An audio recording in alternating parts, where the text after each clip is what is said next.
మాజీ మంత్రి మల్లన్న కారు పాటికి అంటి ముట్టనట్టుంటుండుట్లా అందరు అనుమాన పడుతున్నారోలా సారు కారు దిగుతాడేమోనని.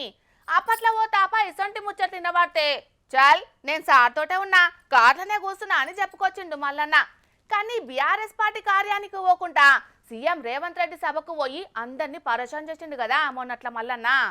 అందుకే ఇప్పుడు ఓ కార్యకర్త ఇగో ఇట్లా చేసిండు.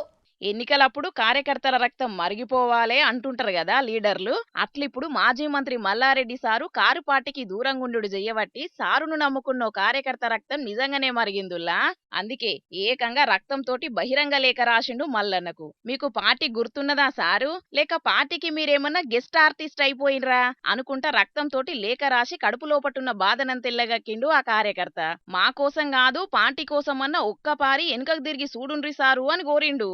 ఎందుకంటే మొన్నట్ల గట్కేసర్ల అందశ్రీ స్మృతివనం భూమి పూజ కార్యం జరిగితే ముఖ్యమంత్రి రేవంత్ రెడ్డి సారు పాల్గొన్న ఆ సభకు మల్లన్న కూడా పోయిండు కదా.